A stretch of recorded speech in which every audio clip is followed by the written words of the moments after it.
Hello guys, तो कैसे हैं आप सभी। तो आज की कहानी शुरू करने से पहले अगर आप मेरे चैनल पर न्यू हैं तो प्लीज़ उसे सब्सक्राइब ज़रूर कीजिएगा। तो आज की कहानी शुरू करते हैं। बहू भी तो किसी की बेटी होती है। आज मैं और मेरी सासू माँ मेरी ननद से मिलने उसके ससुराल जा रहे थे। जब से मेरी सासू माँ को पता चला है कि भैरवी को डॉक्टर ने बेड रेस्ट की सलाह दी है, सासू माँ को जब से बेचैनी लगी हुई थी। वह मेरे पति को बोली, चल बेटा भैरवी के ससुराल हो आते हैं। तो मेरे पति अजय बोले, मम्मी उसकी सास को बुरा लग सकता है। कल रात को ही तो वो लोग भैरवी को डॉक्टर के दिखा कर लाए हैं। क्या सोचेंगे कि इन्हें क्या लगता है कि हमें भैरवी की चिंता नहीं है।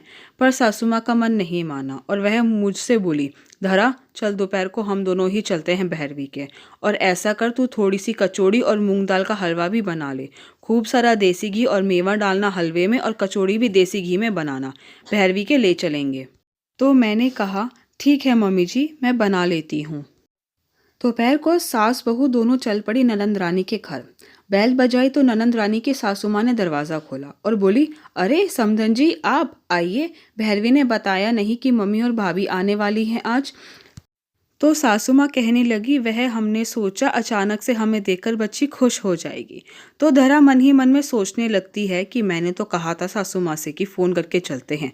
आजकल बिना फ़ोन करके जाना अच्छा नहीं लगता। तो वह कहने लगी कि नहीं, अचानक जाएंगे तो पता चलेगा कि भैरवी की सास उसका कितना ध्यान रखती है।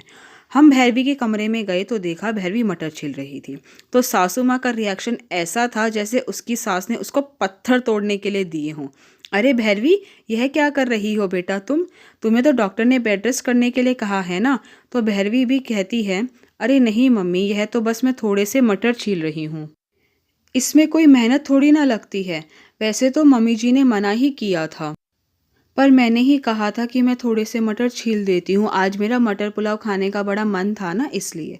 सासू माँ का अपनी बेटी के लिए यह प्यार देखकर धरा को वह दिन याद आ गया जब उसका बेटा ऑपरेशन से हुआ था। तब कुछ ऐसा संजोग बैठा कि कुआं पूजन की रस्म 21 दिन में ही करवानी पड़ी।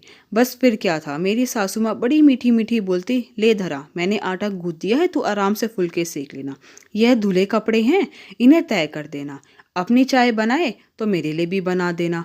बहू के बारे में क्या विचार होते हैं और बेटी के बारे में क्या। इतनी ही देर में भैरवी की सासू माँ चाय नाश्ता ले आती है।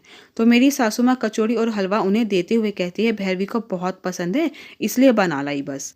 भैरवी की सासू माँ कहती है, वह तो ठीक है, पर अभी डॉक्टर ने ज़्यादा घी तेल की चीज़ें मना करी हैं भैरवी को खाने के लिए।